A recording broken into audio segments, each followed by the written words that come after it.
Good afternoon. I've called this press conference to announce my new cabinet lineup. I thank Singaporeans once again for giving me and my team a clear mandate to form the next government. With your strong support, I have done my utmost to assemble the strongest team I could for Singapore. A team comprising steady and experienced hands, as well as new and younger ministers. I will appoint 4 key cabinet ministers to assist me in my work. DPM Gan Kim Yong and 3 new coordinating ministers, K. Shanmugam, Chan Chun Seng, and Ong Ye Kung.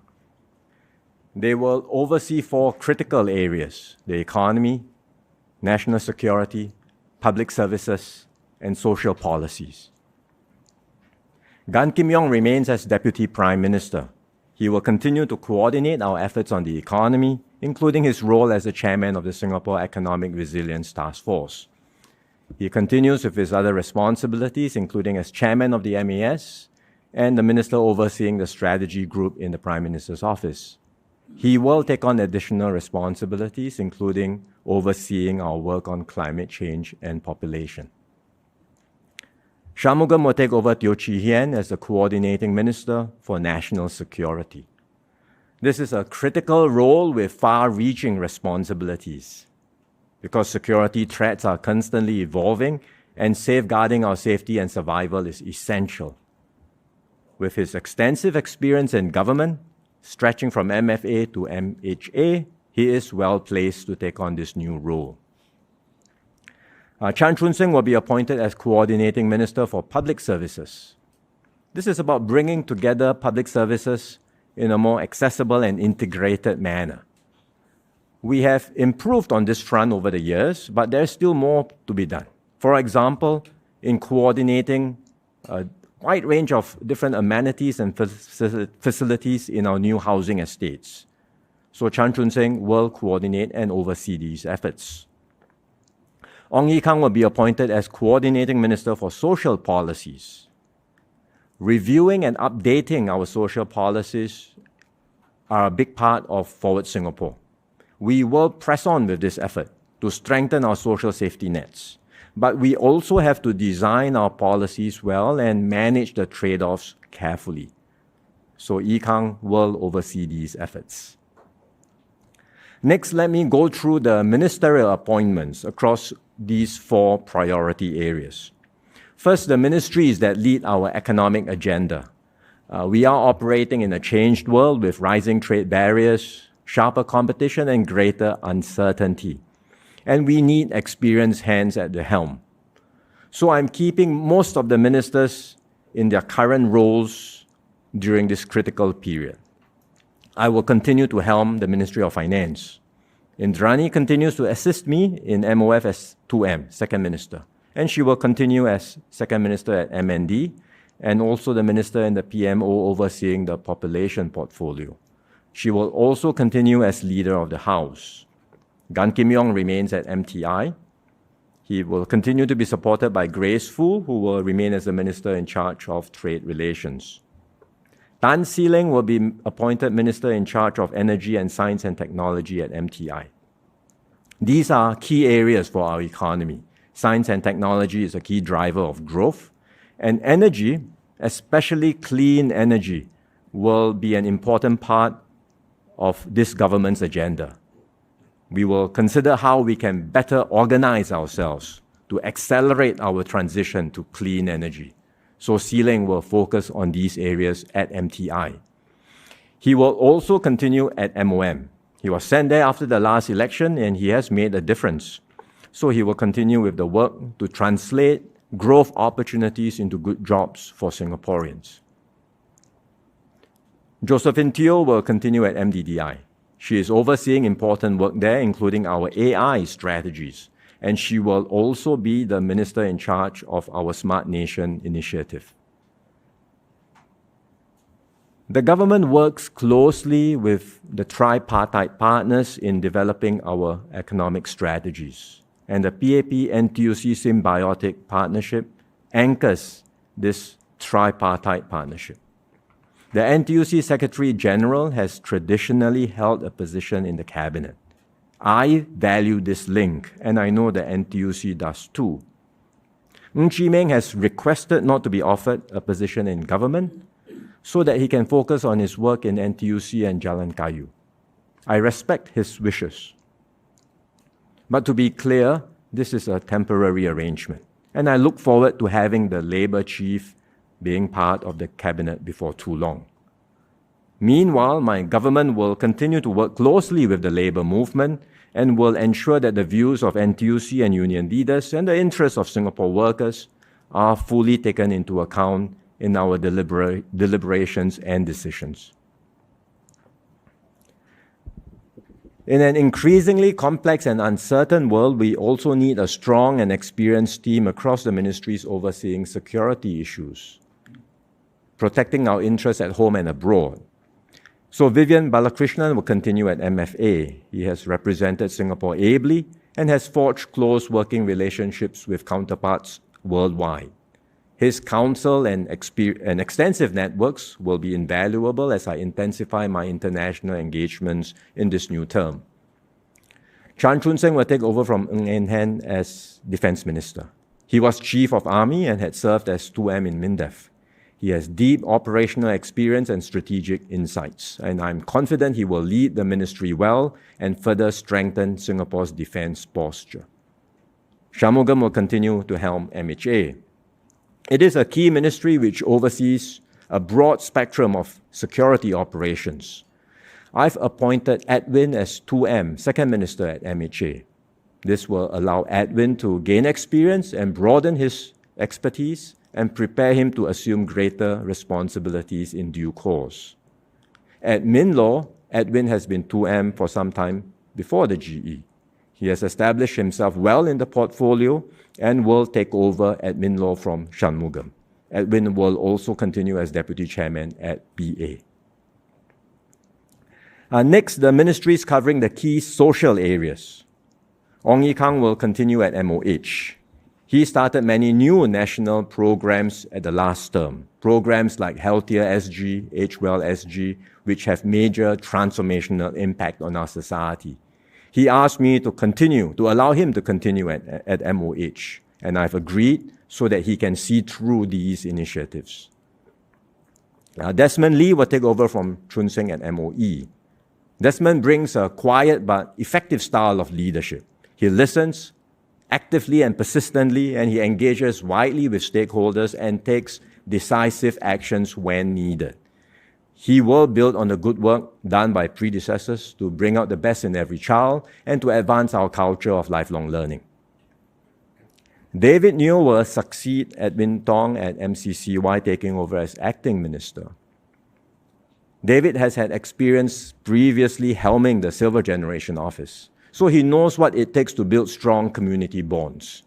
I look forward to his contributions at MCCY, championing the arts and sports, engaging our youths, as well as our diverse community groups.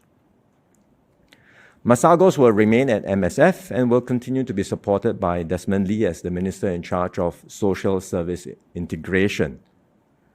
Masagos will relinquish his appointment as Minister in charge of Muslim Affairs. I discussed with him and we agreed that it is time for a new generation of leaders to take over this portfolio.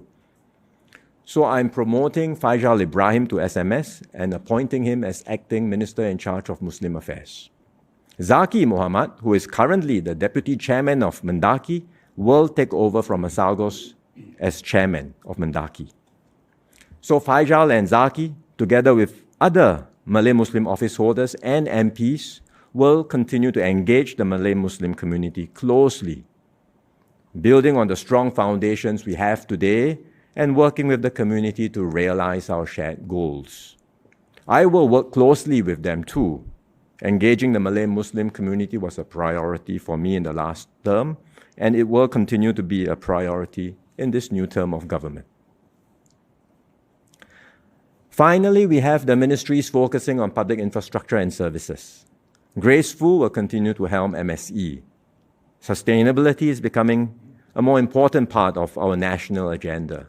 It's not just about water security, it's also food security, as well as reducing our carbon footprint and adapting to global warming. There are many important projects which Grace has started and will continue to oversee at MSE. Chee Hong Tat will relinquish his portfolio at MOT and will take over from Desmond Lee at MND.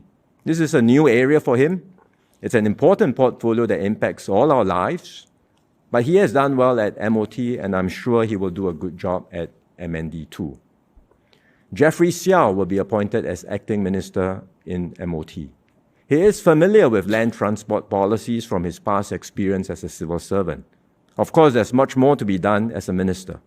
He will be stretched and tested, but I'm confident he will be able to step up. In this round, we have 6 office holders retiring: Heng Swee Keat, Teo Chee Hean, Ng Eng Hen, Maliki Osman, as well as Heng Chee Hao and Amy Khor. They have all been valued members of the team, and I thank them again for their many years of contribution and service. Much has been said about the 4 ministers, Swee Keat, Chee Hean, Eng Hen, and Maliki. In fact, all 4 gave very good interviews to the media recently. I would like today to highlight and thank Chee Hao and Amy. Both have been mayors. They held MOS and SMS positions across different ministries, and in Chee Hao's case, in NTUC as well, where he was a pillar of strength to successive secretary generals. Both always just focused on serving and getting the job done. They never sought credit or fanfare. They are true servant leaders, as well as role models and inspiration for younger members of the team. So a big thank you to Chee Hao and Amy. I highlighted the promotion of Faisal Ibrahim earlier. I'm promoting 3 others, Murali Pillay and Sun Xueling to SMS, and Bae Yam Keng to MOS. I'm also appointing 9 new office holders from the backbench as well as from the new MPs. That's one of the highest in recent history, and it's because of the importance of leadership renewal. Desmond True and Zulkarnain will come in as MOS, and Desmond will continue to serve at NTUC. From amongst the new MPs, there are 7 office holders. I mentioned the 2 acting ministers just now, David and Jeffrey Xiao, and there are 5 others. Goh Pei Min, who will be MOS in MHA and MSF. Jasmine Lau, MOS in MOE and MDDI, she's here today in the panel. Dinesh, MOS in MCCY and MUM, also Mayor of Southeast. Syed Harun, SPS in MOE and MND, as well as Goh Han Yen, who will be SPS in MCCY and MSE. With this reshuffle, all the ministries will have new office holders, be it ministers, MOSs, or PALSECs. I'm doing this to give younger leaders more experience and exposure across different areas of government, so as to prepare them for greater responsibilities in the future. The full list of movements can be found in the annex to the press statement. This is my cabinet at the beginning of this new term of government, and as we embark on our next phase. The team is slightly bigger than what we had before because we are in transition. I expect to make further adjustments in 1 or 2 years' time when more of our junior office holders are ready to step up. I've done my best to put together an effective government to take Singapore forward in these uncertain and turbulent times. I ask Singaporeans to give me and my team your full support. We will do our best to serve you and to secure a brighter future for you and your families. I'm happy to take questions from all of you, and so would the ministers on the panel. Thank you, PM. Let's start the Q&A. Please raise your hand if you're interested to ask. CNA, please. Good afternoon, PM. My name is Geraldine. I'm from CNA. So first of all, just wanted to ask, typically in the past, we have seen 2 DPMs in the cabinet, but this time around, we have 1 DPM and 3 coordinating ministers. So wanted to ask, what is the rationale behind this, and what does this say about governance in this new age? And also, we see some of the 4G ministers swapping portfolios. So I wanted to also ask about the aim of doing that, as well as the priorities for this new government in the early stages of this new term. For now, I have a solid team behind me. Gan Kim Yong is my Deputy Prime Minister, and I've appointed 3 coordinating ministers. So that's 4 senior leaders in my cabinet. They are part of the core team to assist me, to advise me, and also to provide guidance and mentorship to the new and younger ministers. Gan Kim Yong will be acting Prime Minister in my absence, and if both he and I are not around, then I will appoint one of the coordinating ministers to be acting Prime Ministers. I think that's a good configuration for now, and of course, along the way, I may make further adjustments where needed. As to our priorities, we've said throughout the election campaign that this is a changed world, and so entering this new phase, our first priority will be to secure Singapore's position in this new environment. Secure Singapore's position in advancing our interests overseas, but also in steering Singapore through great economic uncertainties and changes. Of course, we can elaborate more on this in due course, and there will be opportunities to do so when Parliament opens. But it's with this in mind that, as I said just now, I've kept most of the experienced ministers in the core areas like MFA and the economic ministries. But where there are gaps, then obviously I will have to fill and move ministers around, which you have seen in the lineup which I presented just now. Thank you. Thanks, PM. Next question. Let's have it from Cao Bao this round. Hi, PM. Xu Feng from Lianhe Zaobao. I have two questions. The first one is on the chairman of the Chinese Community Liaison Group, and the second one will be on the considerations in appointing ministers. I will be asking in Chinese. What's the second? The considerations in appointing ministers. I will elaborate in Chinese. The first one, 在新的内阁当中，请问谁会主管华社事务？然后您是怎么挑选这个人选的？然后第二个问题是关于您在委任部长方面的一个考量，就是这次有4位内阁部长卸任，但是只有3位新的这个代部长。然后在另外一方面，我们看到其中2位代部长是新人直接当代部长，然后不少原有的这个高级政务部长 SMS 没有擢升，所以当中的一些考量是什么？谢谢。Let me answer the first part in English, and then you had a question also on the liaison group, right? I'll answer that in Mandarin. What are the considerations for the senior ministers of state? Well, I would say that we have a strong team now with existing members as well as new additions to the team. Everyone has different abilities and strengths, and they contribute at different levels, whether at PALSEC, ministers of state, or ministers. Some are able to contribute at a higher level as a minister because they are able to demonstrate abilities at that level, which means you not only need to have political mastery, but you also need to have policy mastery, but you also need political skills, the ability to communicate effectively. You need to exercise leadership and execute effectively. And so there is a high threshold of requirements to be able to operate and serve as a minister. Some are able to do this soon, and so we expose them. They are able to take on these responsibilities early.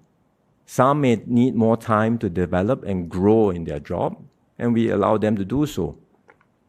Some may not contribute at that level, but their contributions are no less valued. As a PALSEC or as a Minister of State, they are equally important. Every member plays an important part and contributes importantly, effectively to the team. And so my role as leader is to make sure that every member can contribute to the best of their abilities, regardless of the positions they hold.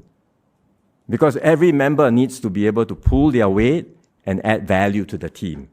And when we can do that, the team operates at the maximum level, and then we can serve Singapore and Singaporeans effectively.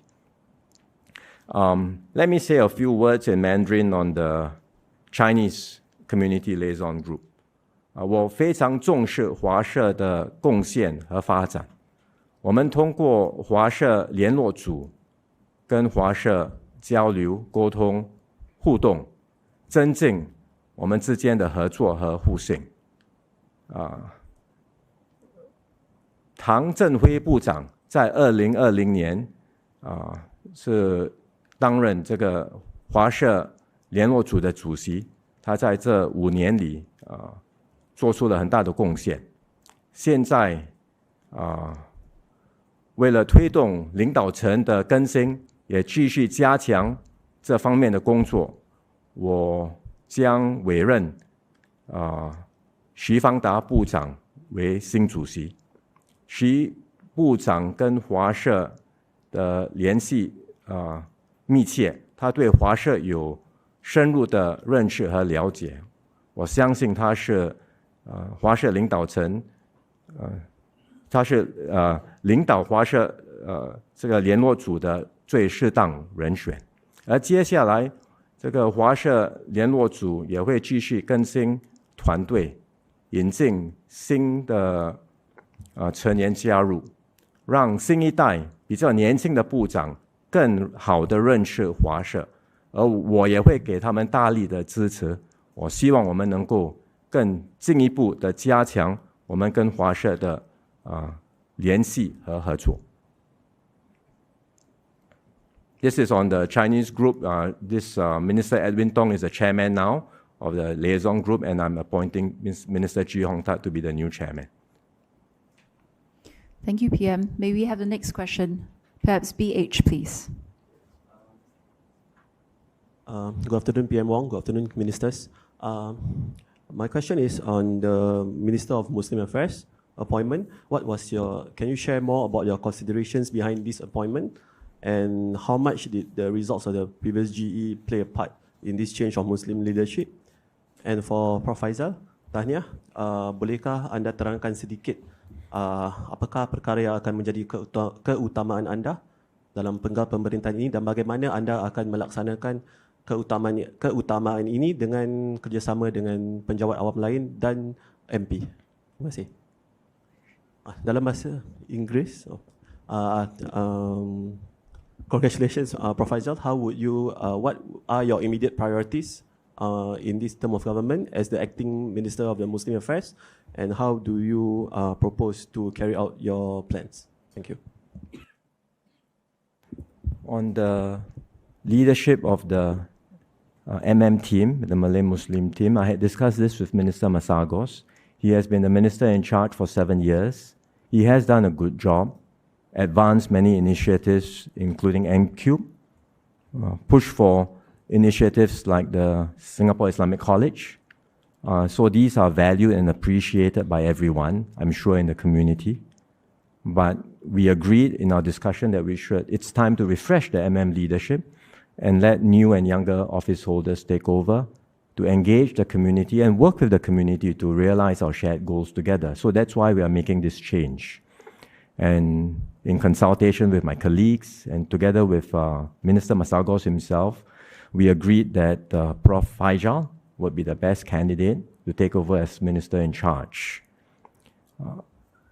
He will be assisted by others. Zaki, for example, has been very active in the community too. He's already in Mendaki, and that's why we decided that Zaki will take over as chairman of Mendaki, and Zaki will assist Prof. Faizal together with other Malay Muslim office holders, and we are bringing in new ones too. Zul as MOS and Saad Harun as SPS. And then there is Rahayu also. So together with the other office holders as well as the other Malay Muslim MPs, I'm sure this team will work hard to engage the Malay Muslim community, listen to their concerns and aspirations, and work together to realize our shared goals. Thank you, PM. I speak in Malay first. Saya bersyukur atas kepercayaan yang diamanahkan. Ini adalah satu tanggungjawab yang besar dan saya menerimanya dengan rendah diri. Dan kalau kita lihat, banyak telah dilakukan dan saya ingin mengucapkan terima kasih kepada Menteri Masagos dan juga menteri-menteri sebelumnya. Kerana kalau kita renungkan bagaimana masyarakat kita telah membangun dan juga bersama-sama dengan masyarakat lain dan ramai yang telah mencapai kejayaan. Dan lama-kelamaan kita dapat lihat isu-isu dan juga aspek-aspek yang penting dalam masyarakat kita juga telah bertambah. Dari segi kalau kita lihat, kita juga telah meneroka pelbagai aspek untuk memberi ruang pembangunan dari segi aspek keagamaan, asatizah dan juga aspek-aspek yang lain. Justru ini adalah satu dorongan bagi kita untuk sama-sama terus membangunkan masyarakat Melayu. Dan Menteri Massagus telah melakukan beberapa inisiatif yang pada pendapat saya adalah baik bagi rakyat ataupun masyarakat kita, di mana program seperti M03, College Islam Singapura dan juga Wakaf Masyarakat Singapura adalah satu visi dan juga pendekatan yang akan mendatangkan kebaikan kepada masyarakat. Jadi saya akan meneruskan usaha ini, dan juga saya telah lama berkecimpung dalam arena ini sebelum saya jadi wakil rakyat, di mana sekurang-kurangnya 30 tahun saya telah berkecimpung dalam arena kerja-kerja masyarakat di masjid, MUIS dan badan-badan akar umbi, dan juga dapat bekerjasama dengan masyarakat Melayu di pelbagai kementerian. Dan saya rasa ini adalah satu peluang bagi saya untuk meluaskan pendekatan saya. Jadi salah satu aspek yang saya mahu menerapkan adalah bagaimana kita boleh mendengar dan juga mendekati masyarakat dengan lebih luas, dengan lebih mendalam, kerana saya mempunyai peluang di Kementerian Hal Ehwal Dalam Negeri, di mana saya bekerjasama dengan pihak-pihak berkepentingan dan juga masyarakat kita untuk menolong, menyokong perpaduan kita dan juga ahli keluarga mereka. Dan dengan saya rasa dengan pendekatan yang lebih mendalam dan luas, kita dapat sama-sama bukan saja melihatnya sebagai satu isu, tetapi meraihkan kejayaan. Walaupun ia adalah satu aspek yang mungkin mencabar, tetapi apabila kita bersama, kita boleh sama-sama melihat isu ini bukan isu yang mudah. Tapi jikalau kita bersatu hati, kita bekerjasama, kita boleh mendapatkan ataupun mencapai kebaikan kepada masyarakat.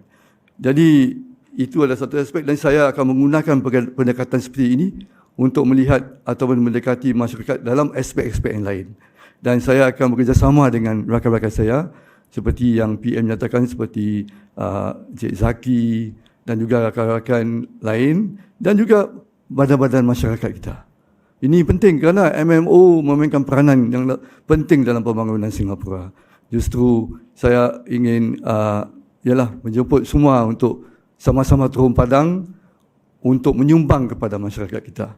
Apabila kita menyumbang kepada masyarakat kita, kita terus sekaligus menyumbang kepada pembangunan negara kita. Dan ini adalah satu aspek di mana kita mahu meraihkan sebagai satu masyarakat mempunyai jati diri sendiri, tetapi mempunyai nilai-nilai semangat Singapura. Jadi saya rasa terharu dan saya harap sama-sama kita boleh meneruskan usaha ini.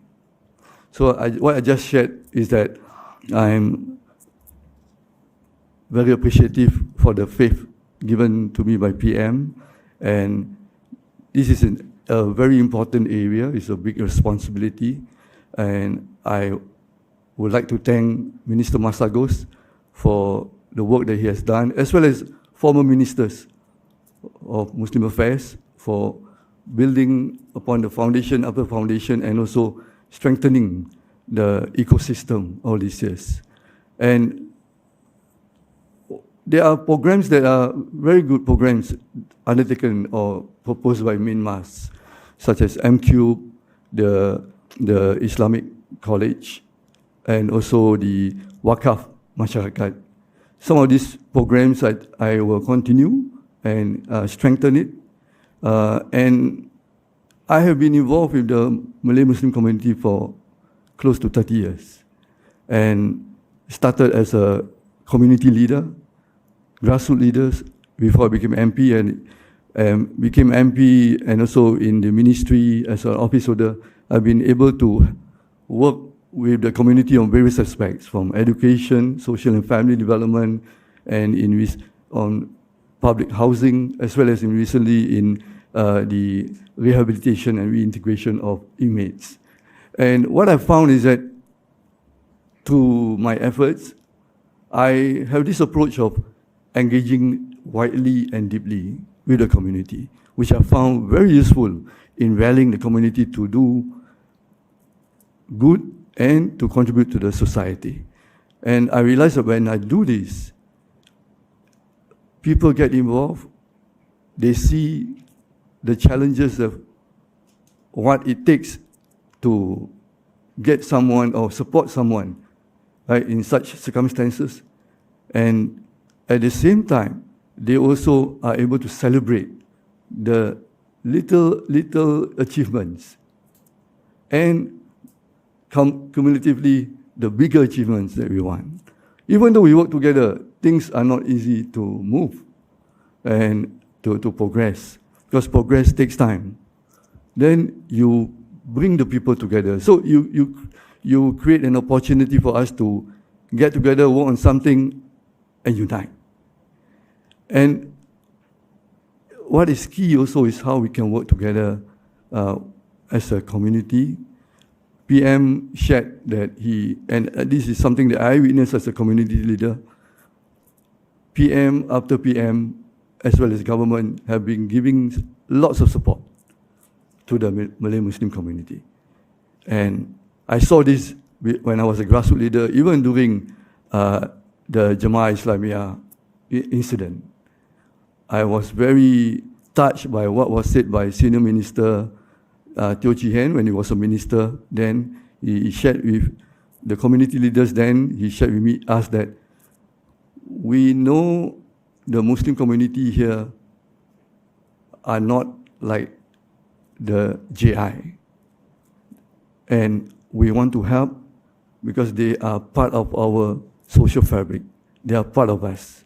So as a community leader, I saw it and I was really touched. I told myself, not many countries would have that kind of position and a kind of care for the people. And after I joined as an MP and I became a office holder, then I saw how government has been supporting the Malay community. So this is something that is quite deep in my heart and mind. And with this role, I want to rally the community to come together, to work together, help one another, not only to build and help to raise our young children and to provide opportunities for growth in the community, but also to contribute to the Singapore story. So I hope that this is an opportunity where I can rally more people to come on board this journey, so that not only we are able to build a masyarakat gemilang, but also a community that relates to the future generation of our country, and at the same time see how they can play a part to develop Singapore. Thank you. May we have the next question? Let's take it from CNA Digital, please. Hi, Ministers. Fabian from CNA Digital here. My question is for PM. So can you share more about the Coordinating Minister for Public Services role? Because it's a new one, right? What are some specific areas that it will cover? And also, how was the decision made that this role had to be created? And I have a question for Mr. Chan. So you were formerly from the military, and now you will be heading the defense domain. So what's different for you this time? And how do you intend to balance that portfolio with your Coordinating Minister role? And as a Coordinating Minister, what do you aim to achieve, in that position? Thank you very much. Let me start first. Let me give some context to the three Coordinating Minister functions. For national security, we've always had that. It's a very important role. And as I said just now, I can think of no one better than Shanmugam to take over from Teo Chee Hean for this far-reaching function of national security. On social policies, we've also had a coordinating minister before. DPM Taman was the first one. And through that, we put in place many interagency processes to review and to improve social policies. These inter-ministry coordination processes continued even after DPM Taman or SM Taman stepped down and became president. And I chaired them as Deputy Prime Minister. I didn't have a coordinating minister title, but I chaired these processes and I made use of them to review our policies for purposes of our Forward Singapore exercise. And that's how we came about reviewing things like the Job Seeker Support Scheme, enhancing parental leave, and all these other things through these coordination processes. But I can't keep on doing this as Prime Minister, so I'm handing this over to Yi Kang to take over this role. For public services, well, I should say in the past we had a coordinating minister for infrastructure. This was helmed by Boon Wan. It brought together urban planning and major infrastructure projects like housing, MRT train lines, and whatnot. And through that process, we did strengthen internal coordination within government as far as urban planning and implementation of these major infrastructure projects were concerned. So these areas have improved through that. But I think there are still areas for improvement in two areas. One, last mile public services. How we bring together a whole range of different government services in order to better service residents and Singaporeans, provide better services for them. We've done some of that improvements. For example, we now have a service SG one-stop platform, but there's, I think, still more we can do. And second, when it comes to newer estates, the coordination and the implementation of amenities and facilities and services for these new estates still can be improved. It's not easy because you get the buildings and the housing delivered already, but sometimes the bus services are not there, the amenities are not all ready, and so how can we put all of that and roll them out in a more coordinated and timely fashion? So I think these are new areas which we have identified for improvement, and I think it's more about public services than large-scale infrastructure planning. And that's why I've decided to rename it, to give it that new focus and priority, and Minister Chan Chun Sing will oversee this effort. David, let me touch on your public services first, then I'll share a bit more on MINDEF. As PM has mentioned, there are a few areas that we want to focus on in improving our public services. And we look at both the digital services and also the physical services, the execution and also the planning. We have a public service that we are proud of, but there are certainly room for us to keep improving. So as PM has mentioned, I will help to coordinate some of these areas of improvement to make sure that we don't have any gaps in the delivery of our public services. Where the ministries are able to continue to look at their own respective areas, then they will certainly continue to do so. But there are some areas that, as PM has mentioned, that I think we seek to do better.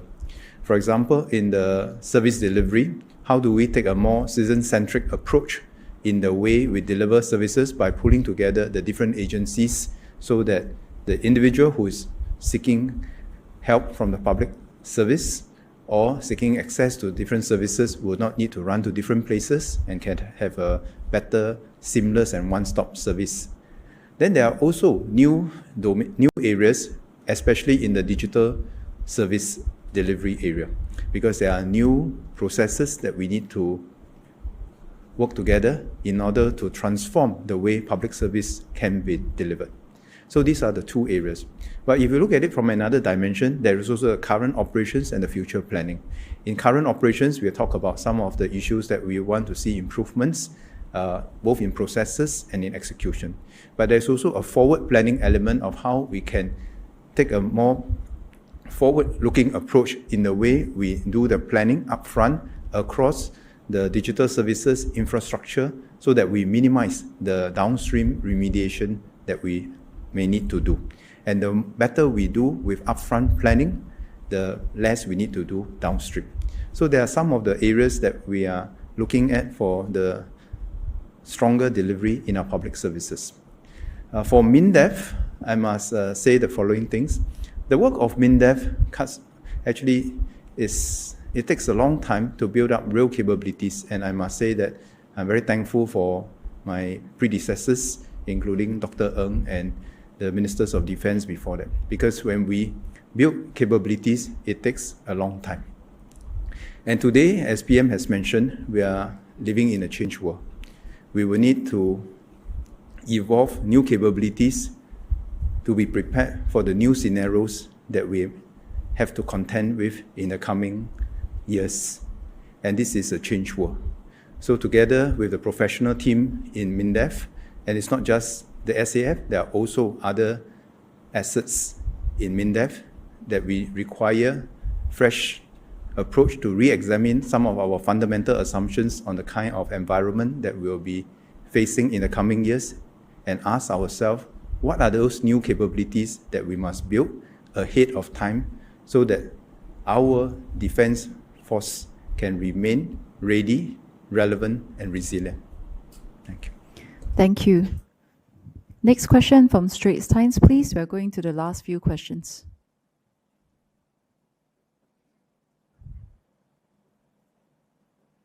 Hi, I'm Yuan Si from the Straits Times. PM Wong, my question is for you. You've often talked about how leadership renewal is one of your top priorities, and I think in that light, there was some speculation and maybe even expectation that one of the 4G ministers might be appointed as DPM. And maybe you can elaborate on your thinking behind not appointing a 4G minister as DPM. And another question I have is on the Labour Chief. You talked about how you wanted the Labour Chief to be part of the cabinet before too long. So can you elaborate on that? Does that mean that, after Mr. Ng Chee Meng has maybe settled things in Jalan Kayu and things have reached a steady state, that he might be appointed to the cabinet? Or might we have to wait until someone else becomes Labour Chief since he made the request not to be part of the cabinet? Thank you. The first question that you asked was actually the first question in the press conference, which I've replied. Why isn't there an additional DPM? I said the present configuration suits our purposes for now. I have one DPM, but I have 3 coordinating ministers. That's 4 senior leaders in cabinet. And I think that's good for a good arrangement for now. They are key ministers who will help me, assist me in the work, and they will also advise, guide the younger ministers. Along the way, there may be changes, but as we start this new term, I am happy with this configuration. On the role of the NTUC Secretary General, as I've said, traditionally, that role, the NTUC Secretary General, would have a position in cabinet. I value this link. I know the NTUC values it too. And I look forward to having an NTUC Secretary General and Labour Chief being part of the team before too long. For now, I respect Ng Chee Meng's wishes, and I'll give him the time he needs, as he has requested, to focus on his work at Jalan Kayu and NTUC. How long it takes, I really can't tell, but I'm in close touch with him, and at some point, when he's ready, when we think that things have improved and stabilized, whether it's him, whether it's someone else, I can't say. But certainly, my wish is for an NTUC Secretary General to be in the team. And in the meantime, while that is not happening, or while we do not have that in the meantime, as I said just now in my remarks, my government will continue to engage NTUC and the labour movement closely to make sure that the concerns and aspirations and needs of Singaporean workers will always feature in our deliberations and our decision-making processes. There is no question, but maybe I ask Yi Kang also to say a few words on social policies and what he's doing on coordinating social policies. Thank you, PM. I first thank PM for agreeing to my request to stay in MOH because there are really important policies that we need to see through. For the role of coordinating Minister for Social Policy, I think I see a few priorities. Number one is to carry on the work of Forward Singapore, which we will do together as a team. Forward Singapore was a very major exercise, many consultation and major reviews across many policies. I don't expect having to do such a comprehensive exercise. But the situation keeps changing, economic environment keeps changing, demography is changing, and therefore I think the needs of the population are also changing. And as the PM said, at every stage of life and every age, there should be social safety net to guide us through life. And we need to constantly review our policies to refresh, update those policies, and strengthen our social compact. So that's one priority. The other priority, I feel, is the very important Singapore aspect, which is that no matter what background you are, even if it's a very vulnerable background, in Singapore, you have a chance to excel. And we are able to do that through the decades. Number one, because our economic model is always inclusive, benefiting everybody, if you can work hard and you have the skills. And number two is the system of meritocracy. And both systems we can't take for granted. Constantly evolve to make sure that meritocracy is as broad as possible. And so long as someone is prepared to work hard, prepared to seize opportunities, we must continue that spirit of social mobility. No matter how hard your background is in Singapore, you must be able to succeed. And that's the second priority. And third is aging, which is the reason why I also requested to stay in MOH. We have done some major moves, but I think aging will be the single largest social development we will see in the next decade. We need to adapt to it in the way we learn, we work, we play, or live through our silver years. So I think that still requires a lot of work. So I would say these are the key issues on my mind now. I'll discuss with colleagues, I'll discuss with the team as we progress on this work. Next question. Tamil News, please. Hi, Sharala from Tamil News. I was just wondering, my question is for Minister Shanmugam. Would you be able to say a bit more on the 4G-led cabinet this time around and some new faces in the cabinet as well? So your thoughts on it. Tamil சொன்னீங்களா நல்லா இருக்கும். Thank you.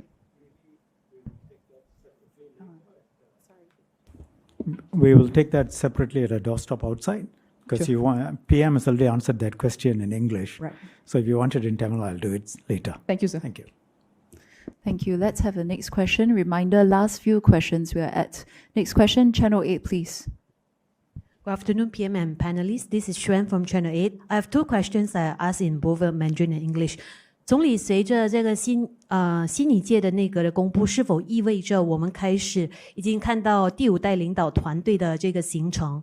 第二，我想问的是，坊间有一些反馈，有关市长职务的功能和这个职务存在的必要性，政府是否有计划检讨这个职务，甚至是调整职责的范围？My question briefly in English. So with the latest cabinet lineup, are we beginning to see the formation of the core team that will lead the 5G leadership? And also there have been public feedback about questioning the relevance of the mayor role. So are there any plans to review or even change the scope of responsibilities to enhance the relevance? Thanks. The new office holders that I've appointed, as I mentioned just now, we have 9 altogether from the backbenchers as well as the new MPs. That's the highest in recent history, and that reflects the importance I've placed on leadership renewal. It's something which I had mentioned repeatedly also during the election campaign. So I do want to build up a strong team comprising, of course, people who have experience, but also as much as possible, giving exposure and opportunities for the younger ones and the newer ones to step up. So I'm glad to be able to appoint some of them this round. And for those where we assess to have the potential and the ability, we are stretching them We are giving them significant responsibilities. Jeff Xiao in MOT, David in MCCY, but many others as MOSs and SPSs and mayors. So I hope the team, I think we are starting to see the outlines of the next generation team, and hopefully over time, this is just the beginning of the term, but along the way, in the course of the next few years, you can see the younger ones stepping up, the ones who do well and are able to take on more responsibilities. I would want them to do so. And maybe even amongst those whom I have not brought in this time around, existing backbenchers and other MPs whom I have not brought in this time around, there may be a chance for them to come in later. And then gradually I will want to build up a next generation team to take Singapore forward. That is indeed on my mind, and it will be one of my key priorities. On the role of mayors, they continue to play an important role as part of our team and in engaging Singaporeans and in helping us to build strong bonds with different stakeholder groups and different community groups. Just take a look at the CDC vouchers. It's one very good example of how the mayors provided and made tangible and concrete improvements and put together a significant project that has turned out to be of tremendous help to Singaporeans, to help them relieve cost of living, not just the households, but also the heartland hawkers and businesses and merchants. It was the mayor's initiative. We supported them, and not just implementing it, but eventually improving it and making it not just a paper and manual scheme, but a digital scheme, all done through the mayor's hard work. So I think these are concrete examples of how mayors can make an impact. I've brought in 2 new mayors this time around, Yam Keng and Dinesh. Their roles, of course, will continue to evolve. Their contributions, the impact that they can have, I'm sure will evolve with each individual bringing new value to their roles they play. But I believe they still are an important part of the team and will be an important contributor to how we can strengthen our community bonds and build a more cohesive and united society in Singapore. Thank you. Last 2 questions, please. Mothership. Hi, good afternoon, PM. I'm Martino from Mothership. So I have 2 questions. The first one is, there are 2 new faces who have become Acting Minister Jeffrey Xiao and Acting Minister David Neo. So what are your considerations in terms of appointing them as Acting Minister, and what sets them apart from this batch? A second question is, PM, today is the day where many of the civil servants and public servants know who their leaders and their bosses are. So what's your message to the public service and young public servants who join the public service to serve Singapore? Thank you. Why Jeffrey and David as acting ministers? Well, simply because I have, for all the new office or the new MPs and the ones we are bringing into office this time around, we have assessed all of them. They come in at different levels, different experiences, and we believe, having assessed and looked at all of them, David and Jeffrey, based on their past experience, based on our assessment of their abilities and potential, can step up and contribute as acting ministers. We've done so before in the past. This is not the first time. Chun Seng came in as an acting minister in 2011. Yi Kang came in as an acting minister in 2015 too. So it's really on the basis of having worked with them closely, feedback from different parties who have worked with them, interacted with them, and our assessment of their abilities and potential.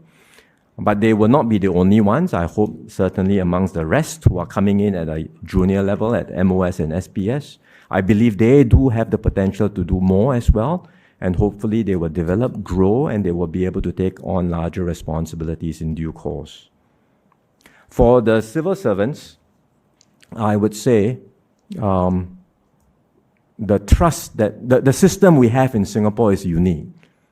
We have a system where political office holders who are elected work very closely with the civil servants because we all are in this together. We all have the same mission to take Singapore forward, to secure a better future for Singapore and for Singaporeans. And that trust has been established for decades so that we are able to work together, engage one another. From time to time, there are differences in views, but these are all aired candidly, openly, and eventually we come together, find a consensus, and execute the decisions well. That ability to function as one Singapore team, that ability to do so effectively between the political office holders and the civil servants is a special source that contributes to Singapore's competitive advantage. And I hope we can continue to maintain that.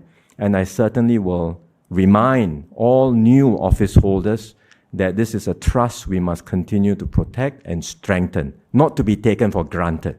It's a relationship that must be nurtured with every new generation of civil servants, public service leaders, as well as political office holders.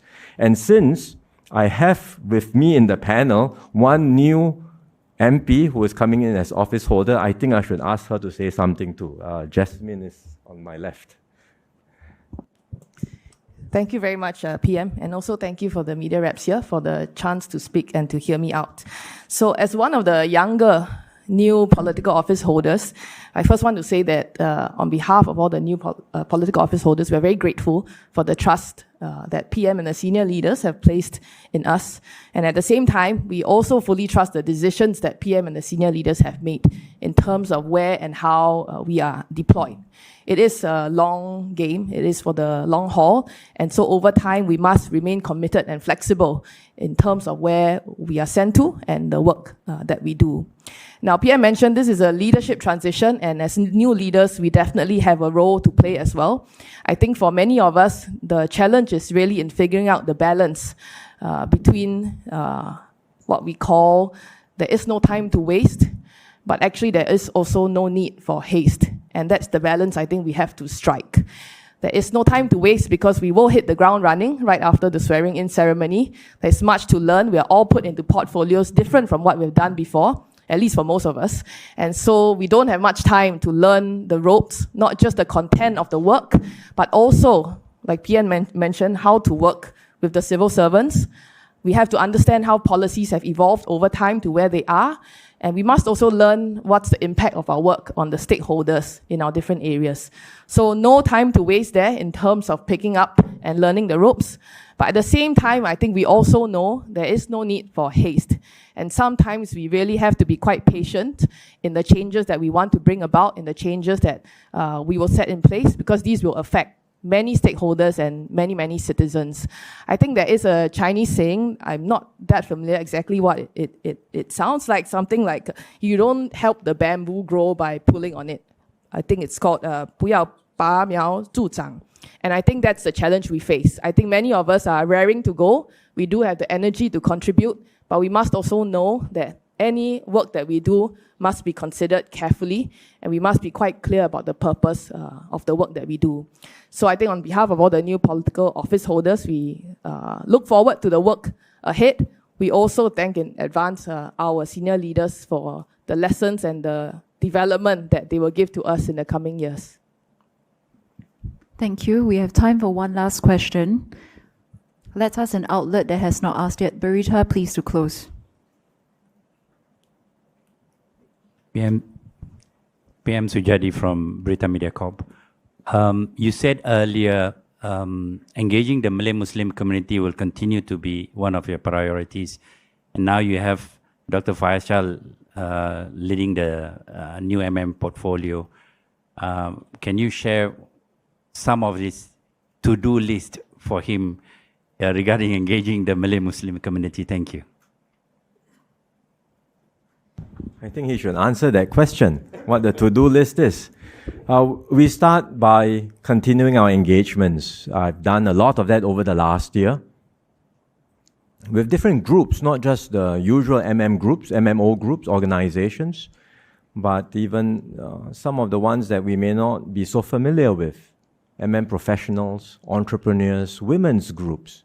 I found these very useful. Listening to them, hearing their concerns, aspirations, and understanding better what their hopes and dreams are for their community and also for Singapore. I found also actually that in many instances, the concerns they have are not unique to the community. For example, businesses and entrepreneurs shared many concerns. Actually, there are concerns shared by all entrepreneurs, all Singaporean startups, financing, regulatory obstacles, going overseas. So sometimes there are concerns specific to the community, but sometimes there are national concerns too. So these engagements will continue in our new term with the community, but also, as I mentioned just now in Mandarin, with the different groups, with our Chinese community groups, with other community groups as well, with Indian groups, and then with different interest groups too.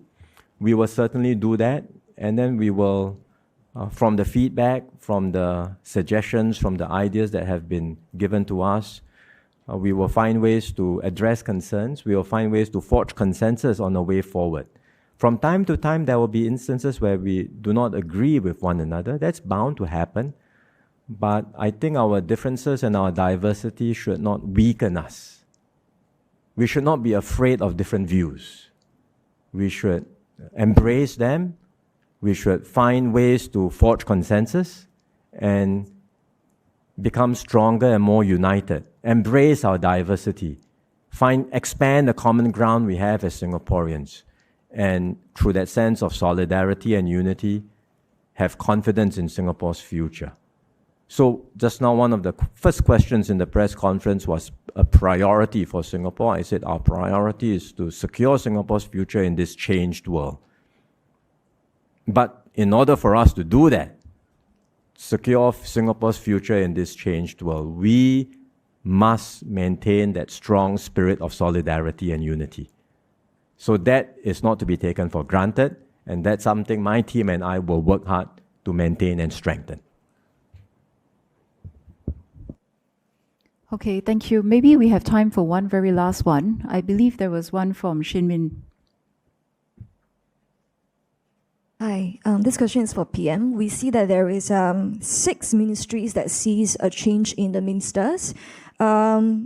Maybe some consideration, because we also see that there's a ministry like, for example, MOE that sees an entire change of leadership. So maybe some considerations behind, why some ministries have a change of leadership and some do not have such a drastic change. Yes. All ministries will have a change in leadership, not necessarily at the ministerial level, but if you look at MOS, SMS, MOS, Senior PowSec, all ministries will have changes. Because I do want to give people more exposure and test them out in different areas, give them opportunities to learn something different, something new, especially for the junior office holders. And then in time to come, some of them may be able to develop, grow, and take on larger responsibilities. So that's the reason for the movements of office holders. Ministers, as I mentioned just now, the consideration is in some critical ministries, security, foreign affairs, the economic ministries. As far as possible, if there's no gap, then I would prefer to keep the experienced ministers in place. Of course, in a ministry like defense, where Eng Hen has stepped down, then I have to bring in a new person. But for the critical areas, I have chosen to keep the ministers in place, but then see if I can change the junior office holders. So that's why you would see in some instances the ministers have changed, but in some instances they have not. But if you go down the line across the different ministries, we have quite wide-ranging movements and changes and the reshuffling of the team, really so that we can broaden the exposure. And then you have also, when you bring together a new team, I'm sure they will build on the work of their predecessors, but they will bring with them fresh ideas, new perspectives, in order to take us forward and to advance the work of their respective ministries. So I look forward to the contribution of every team across all our ministries.